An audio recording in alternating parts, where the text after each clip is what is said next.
Very high. Does anyone have a question? One up near the front here, Dale. He's a pastor. He can make his way through a crowd and speak directly into the microphone. Yes. Thank you, sir. Yes. My question is, do you think there's God has a reason why it hasn't been identified yet? Or do you feel that maybe as we get towards the end times, maybe it will be revealed at the last moment? All right. Very good question. Who wants to take that? Who wants to handle it? Don, did I see your hand? Sure, I don't care. We've thought about this many times. We want it in our own timetable, that it has to be done now. But this is just my personal reason is that it's going to be saved for the appointed time. I've had many people come up and tell me that when we see activity on Mount Ararat, and this is confirmed, we're there in the end times, and that we better get our act together. I'll mention one other thing. I was flying to Corpus Christi, Texas, out of Albuquerque, and I normally don't talk, and there was a scientist from Sandia Base seated beside me, and we weren't taking off, and all of a sudden, he started in conversation, and he asked me, he said, well, what are some of your hobbies, things that you do? And I said, well, I'm one of those nuts looking to verify Noah's Ark. And he said, you're a doctor and you believe in the literal Noah's Ark? And I said, yes, of course, it's a real event. He said, you're supposed to be an educated man, you can't believe in that. That's what I told him, and it just came out. It has to do with your question. I said, do you believe there was a real man named Marco Polo? And he said, well, of course, yes. I said, did you ever meet him? And he said, he died, years ago. I said, I know, but you believe in what he wrote? Oh, yeah, that's historical. I said, well, if you would read on further, you'll find out that Marco Polo, it was brought out here, was at the base there of Mount Ararat and tells about the Ark of Noah being on Mount Ararat. He said, is that right? I said, that's right. You check it out. He turned and looked down at his feet, quiet for about 2 minutes. Then he turned to me and he said, if you guys find that thing, I'm going to get my act together. Okay. Let's give a hand to that. That's great. That's great. That is great. It's God's timing, and everything in the Bible is by faith. I don't think any of us have to touch it to know that it's real. It's in the Bible and it's real. But there are some scientists that we work. They said, if you'll bring me a piece of it, I hold it in my hand, then I'll believe it. Not true. There were some who saw Lazarus raised from the dead, some believed, and some didn't. Oh, by the way, I hope everybody has gotten your copy of the Ed Davis story. It's there. You got to pay for it, but it's there. All right. Another hand. Yes, right here. Dr. Baugh, I'm curious if the old Army Air Corps, NASA, and today's U-2 satellite, if anything been declassified that are in government archives that may be images that help support all of the scholarly work being done, and if so, has it been looked into? Okay, a number of us over the years, like I could name some persons who have connections. The government will not get involved. NASA will not get involved. It's politically incorrect. It's termed religious, and it's counterproductive politically. So they will not get involved and will not permit their employees to do so. We know a few stories where people have lost rank simply because they talked about it. So NASA per se is not interested in that. There were two scientists who were interested, but they were not able to talk about what they saw, even though it was declassified, because once they talked about it, it would be reclassified because it's a hot potato. It will change geology, anthropology, sociology, change the history of the world. So the government or governmental agencies across the board are forbidden to essentially get involved. But that's tragic. So, but we just go ahead and get the work done anyhow. Do what we can. Question over here. Are there any other groups or individuals that you know that are searching also? Yes, I'll answer that, and then we'll get to letting them. We deliberately, as a panel of speakers today, decided not to discuss any of the others who were, the Chinese, for instance, are so sincere in what they're doing. And they've built a full-scale replica, and we're very thankful for that. But all of us know they're on the wrong track on the Ararat, so we did not want to in any way criticize them. They've multiplied millions of dollars, and let's hope that even though they're on the wrong track, let's hope they stumble over it anyhow. So we want somebody to find it. But even in discussing others who may be searching for it or attempting to search for it or negotiating to search for it, we could inadvertently jeopardize their negotiations. So we decided not to talk about them. But in answer to your question, I could have done that in one word. Yes. And I should have done it in a single word. Yes. Oh, let's have our city inspector here. By the way, he's a Christian. He's a city inspector. He's a creationist. He believes in Noah's Ark, believes in recent creation, and he even believes the human footprints and the dinosaur footprints are together at Glen Rose. And he's a city official. Am I telling the truth? Yes, you are, sir. All Thank you very right. much. Thank you very much. All right. Carl, thank you. The White Russian Army supposedly had an expedition with, 2,000 soldiers that went up Ararat. Yes. And not knowing the full story, except what I read, is there any information that you would have received from being in that area of the world verifying anything that they found? Okay, and you're speaking of the expedition as the Tsar fell, is that correct? Correct. Some of you are better scholars. I think probably Alfred or John would know. The question is, the Russian expedition that actually said they took photos, they got back and the photos disappeared. Do you know anything about that?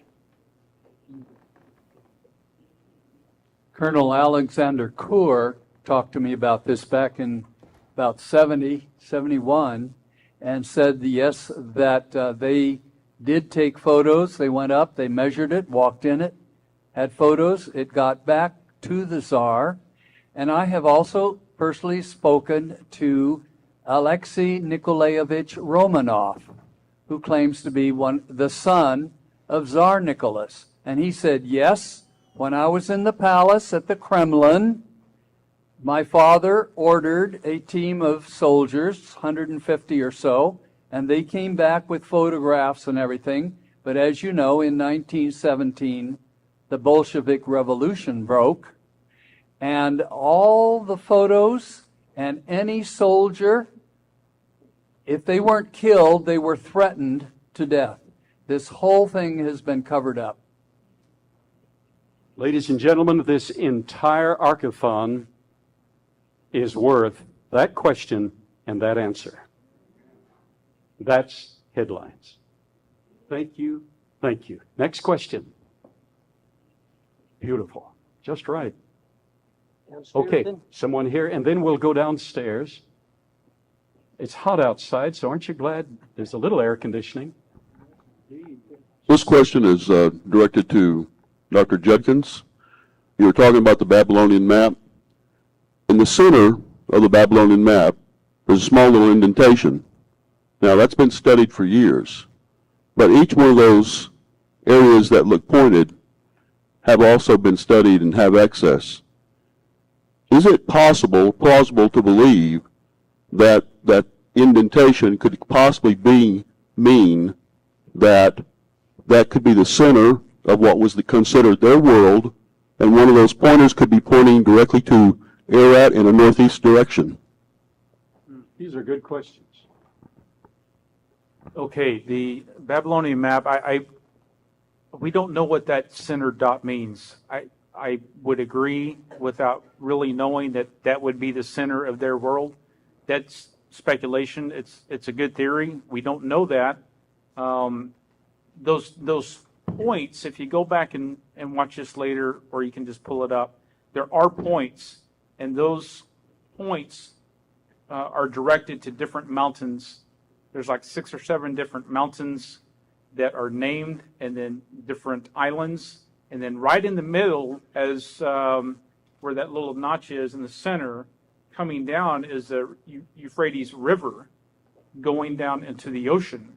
So we know the map is accurate, but we don't know about the center point.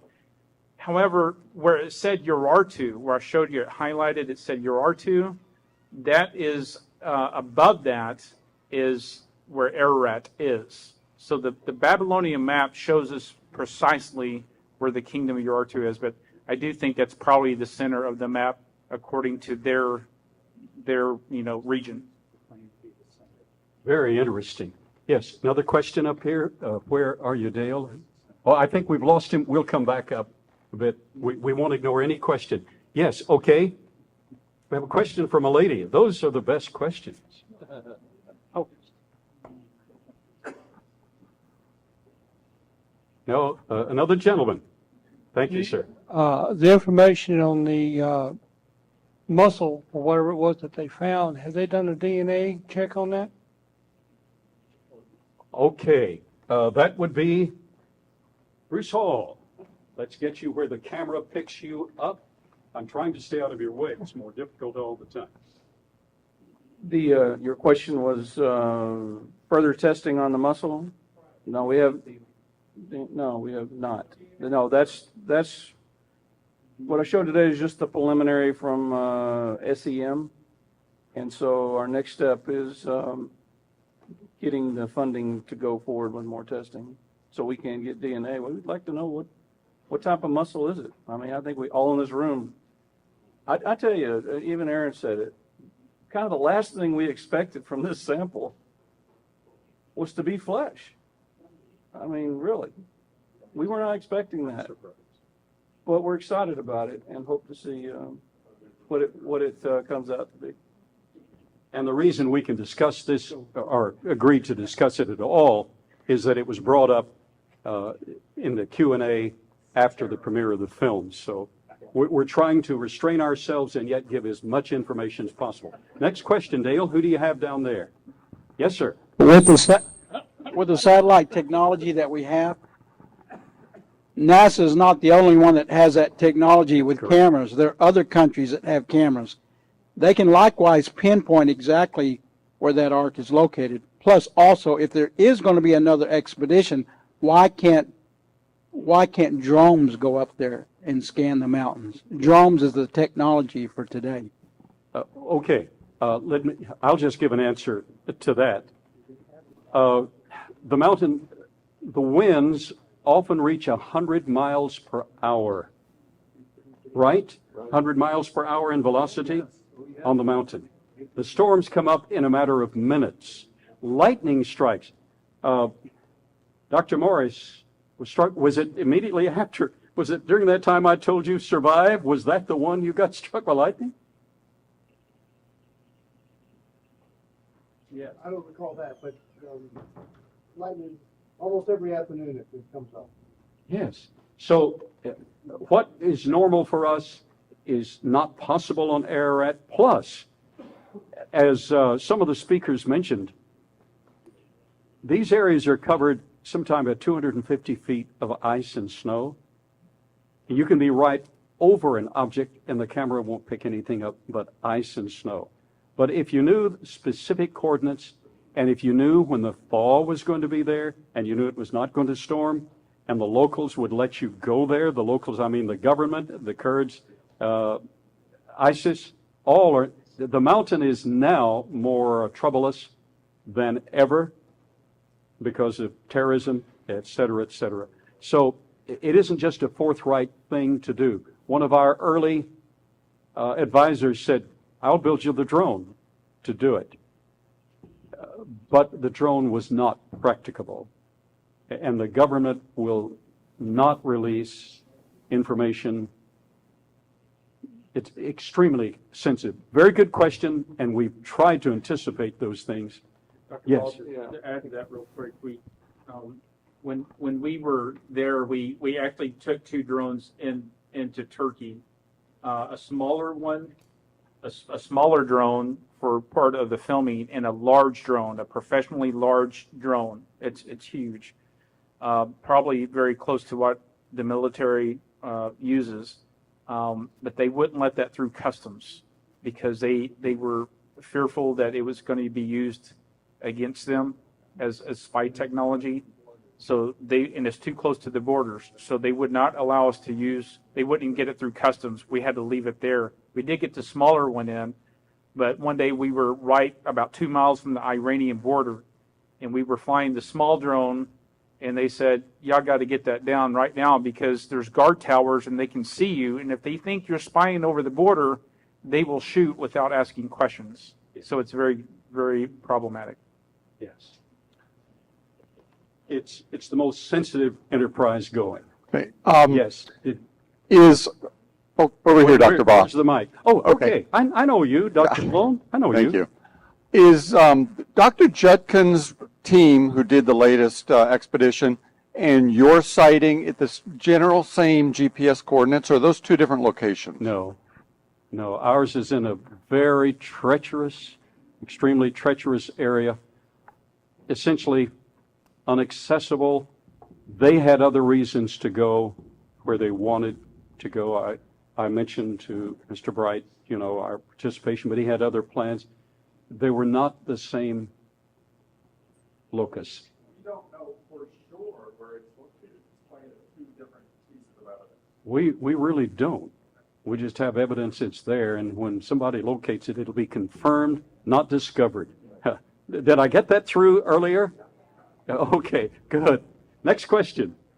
Hello. Now the ladies' question. Here's one.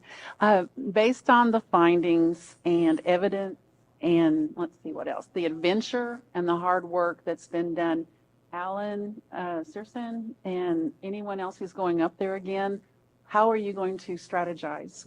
What's the first plan maybe for the best results? Okay, since you know you're in trouble before you get on the airplane, what are you going to do? Well, we have a pretty quick, I guess a soon strategy will be to get a member of our team and possibly a guide up, or a 2-member team to take photos and videos up there. We were going to aim for this late August, September, when the best meltback is. The situation over in the mountain right now looks bleak. They're not doing any tours or anything.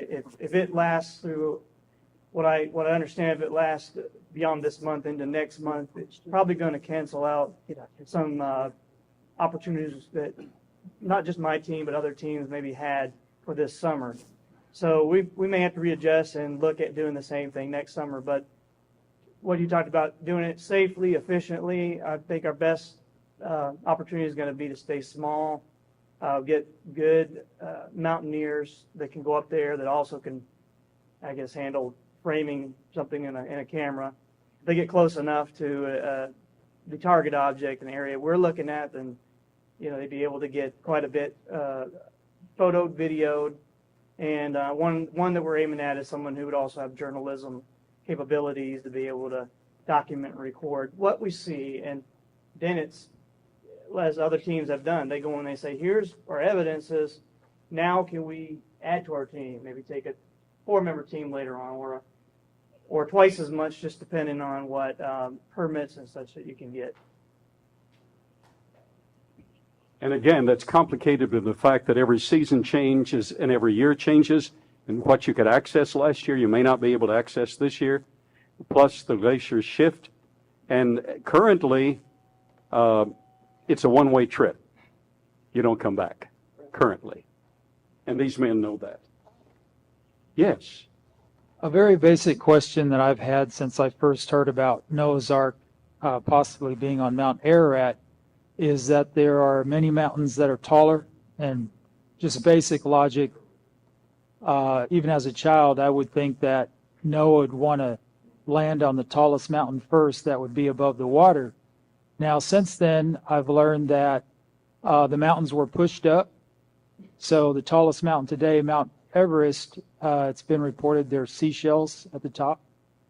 And then what was very interesting to find out that Mount Ararat is the second largest landmass on Earth, and you reported it's the largest mountainous mass on Largest Earth. mountainous landmass. So has any analysis been done of the geology to possibly show, and how biblically reasonable is it to expect that Mount Ararat was the tallest mountain at that time, and later on other mountains became higher? Good question. We'll go to our geologist here. Mount Ararat is definitely not the tallest mountain in the world, but the Bible doesn't say it landed on the tallest mountain in the world. It came to rest on the mountains of Ararat. And certainly the Himalaya mountains, for instance, have risen significantly even in our lifetime. I mean, they are rising today. But what were they at the time of the flood ended? I don't know. We can't know. But it doesn't matter. We don't know. The Bible doesn't say it landed on the tallest mountain. So if it landed on this mountain, hundreds of people claim they've seen it up there. And I don't know how to answer that any better. The mountains do change in elevation and are rising even yet. So I'm not sure the answer to your question. I think that answered it. Yes. Good. Very good. Next, wherever the mic is. Okay. Let's say you're on the top of Mount Ararat right now. What direction would you head to search, to each of you, to search for the Ark, north, south, east, or west? Or if you want to give a more specific answer, that's fine, but. All right. Going to pick their brains. Here's an address. Got the GPS coordinates right here. Alfred says. Phone number, everything. Oh, all right. Only thing you can't call down. Okay, let's briefly plague the panel. Where would you look if you had a chance? If I were on the top of the mountain to look for the Ark, I'd come down. He is awake. I would probably go to the north. Where would you go? I would not go in a glacier that's moving. I would go up to one of the plateaus, either the eastern or the western plateau, or in the saddle between the two peaks. That's where it's a caldera and it's not moving, and that's where God provided a place in a cluster of mountain peaks, created a haven where Noah's Ark rested and was no longer tossed by the boundless ocean. It was a divine event. These are beautiful answers. Aren't you glad you're here? These are thoughtful answers. Amigo, where would you go? I would immediately go to the southeastern part, drop off, and there's a particular area there that we have historical information. There's a horseshoe there, and not only that, we have photographic evidence that we took when we flew it in the helicopter in an area that we're very interested in looking at. I had a forensic archaeologist by the name of James Ebert. He's the scientist that put the serial killer away from forensic work. He worked with Dr. Leakey in Africa on the man apes. He looked at some of our photographs on the eastern plateau, northeastern part below Abiq-2 Glacier, and he said, he came out, and we have it on film, said it's definitely a man-made object there. That's where I'd go. If we could. Yeah. Way to go. Where would you go? As you know, in the film Finding Noah, we were on the Eastern Plateau in that saddle where Alfred Lee was talking about. I would go on the northwest side where it drops down into the Ahor Gorge.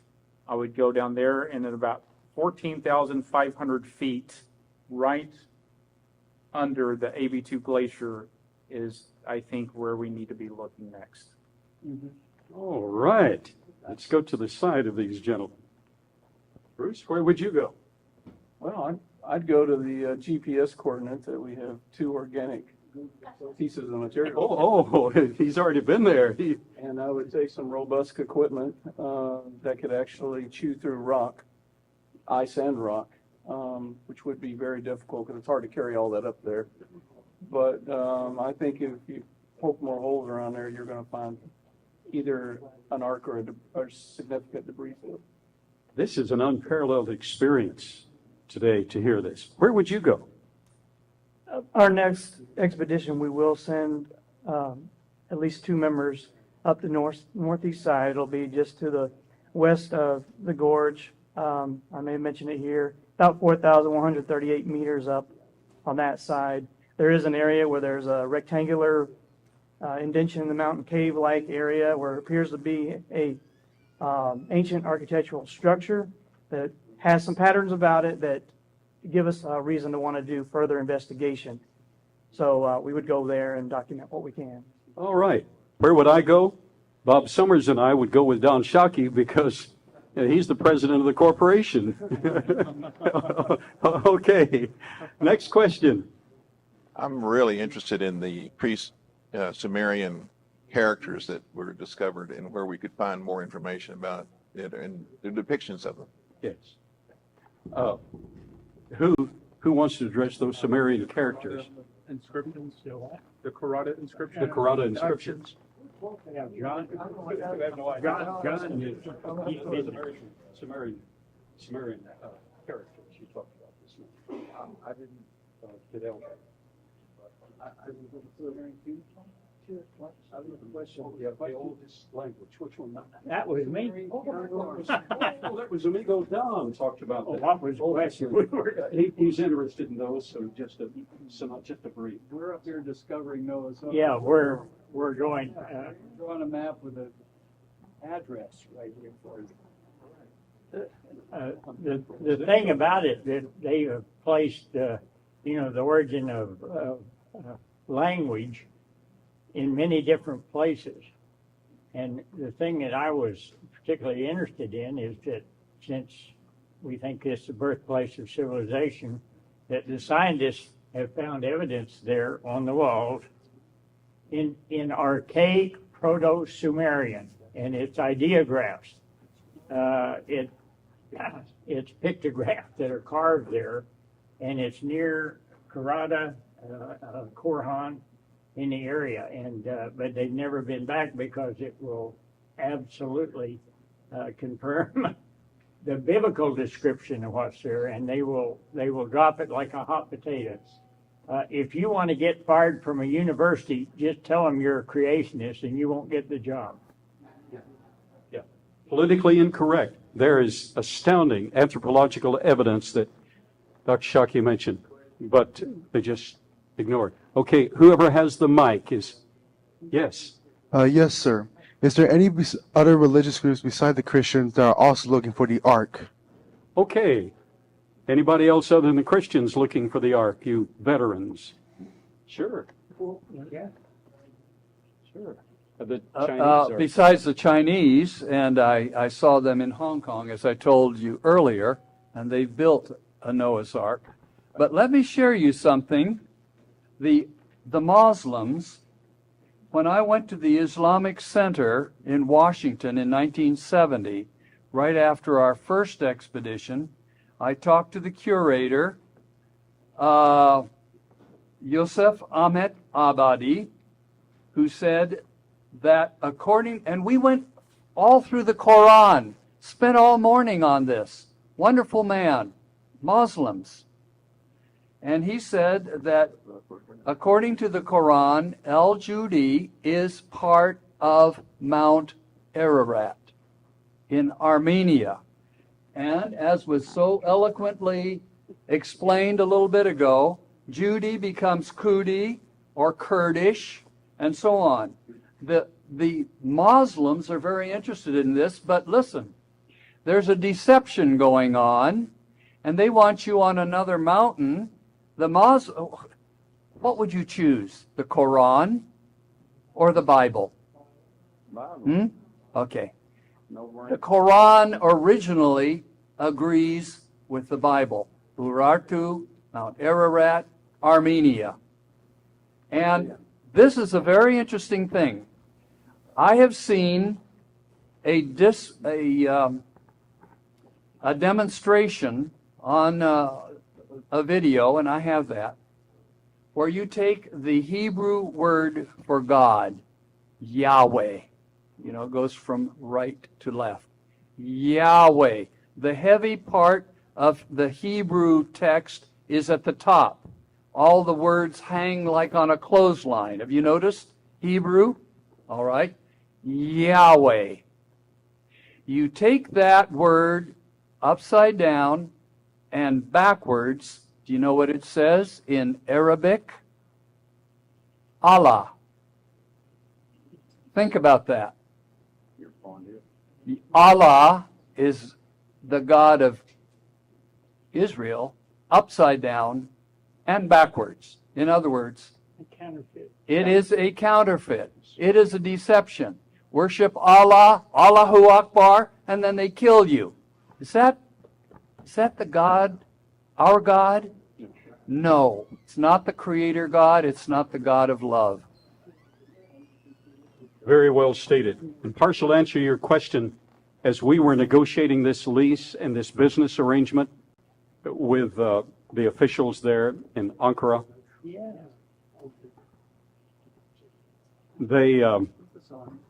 I asked them, if we verify the Ark, what will that do to your religious interpretation, since your Quran says it's on Al-Judi?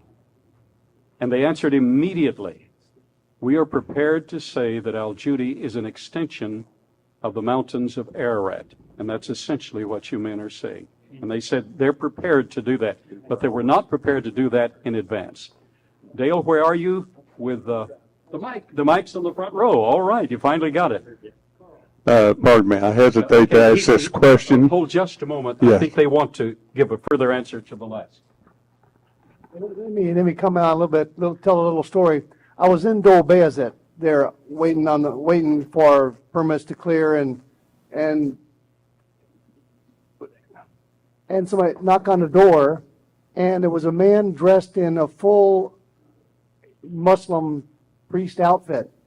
He says, "Come with me." Well, what do you do? I don't know. Anyway, I went with him in Dole Bayazet now. That's the most backwards primitive village you can imagine.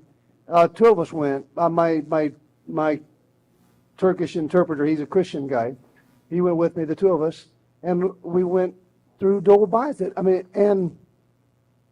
didn't know anything was in that village. It was just a little village, little mud huts. But we came to one house that was bigger and better than none of the others.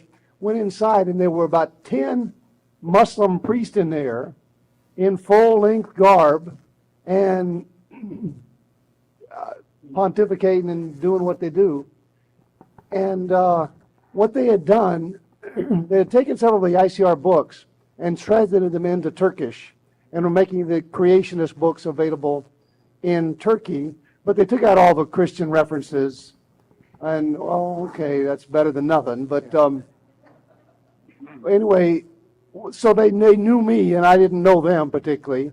I knew that they had the books, and so we sat and talked with them, drank a little tea with them, but then one of them adamantly says, "Why are you looking on Mount Ararat?" It was right there by the mountain. Said that the Quran says the mountain, that the Ark rested on the mountains of Mount Judi. And I said, as far as I understand it, I don't know Arabic at all. As far as I understand it, though, that Ararat, that Judi, by the way, I do know Turkish. I have studied Turkish. And when you see a C in Turkish, it's pronounced ja. So C-U-D-I, Kudi, is pronounced Judy. I keep trying to tell my my American friends that, but it's pronounced Judy. C is pronounced J. Yeah. Anyway, so I said, as far as I know, Judy is a generic term for mountain, and it could be any of the peaks of Mount Ararat. And they disagree with me, and they went through, and they had a whole library of Muslim books there, Turkish Muslim and Arabic books and Muslim books, and began to search it, and they all gathered around books and looking at them and studying them, and they all came to the conclusion that Mount Judy is Mount Ararat, or a lesser peak of Mount Ararat. That was the Arab priests that came to that idea, Muslim priests. One's imam changed their mind while you Yeah, were I did. They did. Wow. Very good. Very good. Now, the new question, sir.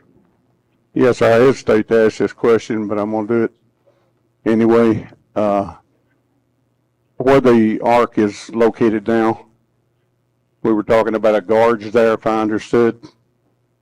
Could the ice be sloughed off into that gorge to help uncover the Ark? The mountain is so voluminous, it is impossible to imagine how deep the gorges are, how treacherous everything is. Logistics for us and for our Army Corps of Engineers, we have Captain Jackson here, who's a part of that, and he helped in that part of the world. Logistics for us wouldn't work. Those are extremely hostile circumstances. I understand. Well, with my experience in explosives and military and oil field, you can chip off a foot of ice at a time to get down to it, but I didn't know if there was any place to go to it or if they would even allow explosives in there. Oh, they wouldn't allow explosives in there. Good question. Everything's against you. No fun, are they? But when the Lord's ready, as the gentlemen have indicated, it'll be his time. Dynamite question. Yes. I would like to ask my husband, Dr. Shockey. I believe there was an area in Turkey from which it would be most advantageous to spread a new population throughout the world when Noah got off the ark. Would you want to address that? I already answered that earlier. You weren't here. If you did, I was out at the moment. I'm sorry. Yes, some scientists that they weren't believers, but they supposed there was a real total worldwide flood that destroyed all animal life, all life, and where would you start geographically to distribute mankind and start prodigy again? And they put in all their calculation. I told them earlier that they came out and they said it was about 15 miles due west of Mount Ararat. And that's when I told them they were 15 miles off. Very good. Very good. Next question. Yes, Hugh, all the way from Columbus. Okay. Well, there was an Italian team of, I think, 2 men and a donkey that went up Mount Ararat in December, about 4 or 5 years ago, without getting permission, just went up. They took movie pictures, and they came across a piece of wood, a long piece of wood, on the other side of a gorge which they could not get to. But they have movie pictures on the internet. Now, can someone verify whether this team, marvelous team of 2 men and a donkey, really did this? You guys remember this? I've seen it on the internet. I've got a copy of it. Do anyone know of that? That's news to me. Do you know? Without permission? We always had permission. Hugh, I don't know the story, but I do know that when the eye of the bird was first discovered from the air, You know the eye of the bird? No, the eye of the bird. Well, the American that was looking at it from the helicopter, he says, what is the dimensions here? He couldn't really tell from where he was. So he had a 25-foot pole in the helicopter. It was a stadia rod. It was a rod, a measuring rod. And he threw that out into the snow, so at least have a 25-foot measurement. But it just disappeared in the snow. And that was found a few years later, 5 years ago or so, by a group that was wandering around that site, and they found this 25-foot rod. What is that doing up here? And that's the best answer I got. I know where that wood came from, but I don't know the story that you're telling. This was a solid beam, and it reminded me of Carl's comments about seeing one from a helicopter, but it was impossible to get to it by foot. And these Italians seem to have confirmed what you just said, only they were closer to it. They were with a team. I mean, 2 men and a donkey. So I'm curious as all heck about that, okay? Well, it just goes to show you can't believe whatever you read see on the internet. Yes. But we'd like to know more about it. Yes. Next question. When we're considering the cubit, it seems to be relative to the measurement between the middle finger and the elbow in most cases, unless it's a royal cubit or other. Is there any hard, fast evidence on the actual dimensions of the ark? We know the ratio, but we just know ratio. We don't know how long a cubit is. And if we have the absolute measures, that tells us maybe the actual length of the fingertip to the elbow, and that may prove that Adam and his progeny were 8 foot, 10 foot, 12 foot tall people, and then all of the architectural feats which have been attributed to supernatural help or rock creatures in the most recent movie would actually be accomplished by humans, which by routine were giants. Well, and we all agree with that. And this gentleman, this veteran, wants to answer that. Yeah. George Hagopian helps us on this. When he stood on the ark and looked in those 50 holes, he said that the windows were about 3 feet high. God told Noah to finish the ark, the windows, a cubit high. There it is. Your cubit is 3 feet. All right? And anyway, I'll let someone else talk. No, go ahead if you have more. That increases the size of the ark. Yeah, thank you. Dr. Alzheimer's met me right there for a second. Old-timer's disease.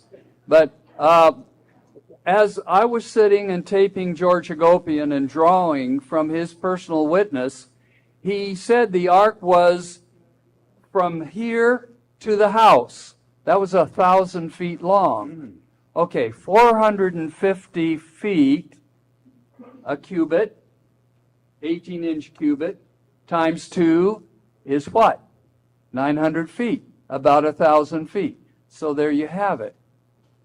Noah's Ark was much bigger than us, and Noah was much bigger than we are, because he was closer to creation and the hand of God. Agreed. I told you this is the most interesting part of the whole program. Okay, years ago I'd heard that NASA called it the Ararat anomaly, and that they used the Ararat anomaly to calibrate their satellites. Do they still do that? Is that related to the NASA information you received to identify where it was under the radar? And then also, could it have moved, from what you saw years ago in the 90s? Could what they're exploring have moved with the glacier or with the ice? And I think they were referring to the Tenderrick-Narupanar site on Lesser Ararat rather than Major Ararat, because that's viewable. That's viewable most of the time. But let's get another answer. Okay, I'm going to try to piece this together, but the Derupernar site is 15 miles away across the valley near the border of Iran. It's not anywhere close to Greater Ararat.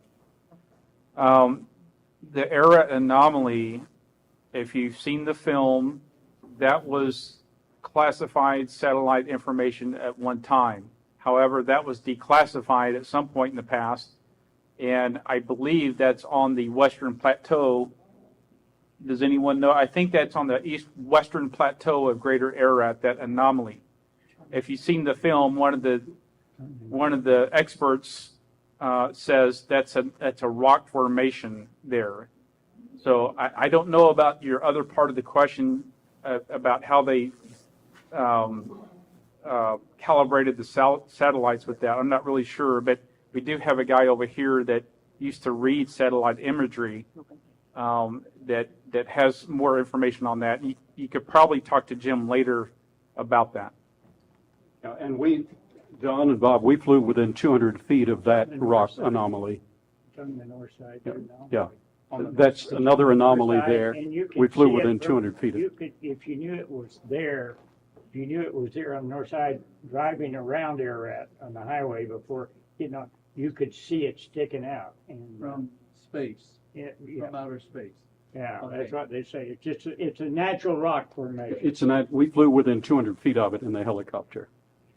Next question, where is the mic? Apparently somebody it's coming had one back up up here, and then we'll close this out because Can it- of Institute for Creation Research produced the most formidable and accurate study of feasibility of the Ark, and we ordered special copies just for today, Ark feasibility study, and he addresses much of that, but who would like to answer that question directly? There is, of course, no answer to that question. It's what it is. But we do know from the Bible that there was 120 years before God promised that the flood was coming until the flood came. It was 120 years. It doesn't say he started building the ark at that point. But, maybe it was, well, I don't know. You can calculate based on some reasonable assumptions how long it would take to build the ark. And given the longest time that it would take, I calculate about 80 years. So whether or not it was more or less, it doesn't matter, but it was sometime less than 120 years. That's the only thing we can be sure of. Right. And John Wood-Marapi does address that with calculations in this book, the Ark Feasibility Study, that I highly recommend. We got it in from ICR just for today's enterprise. Do we have another question? All right, let's all stand. Yes. To let everybody know, if they're out of the Finding Nemo movie, I have extras.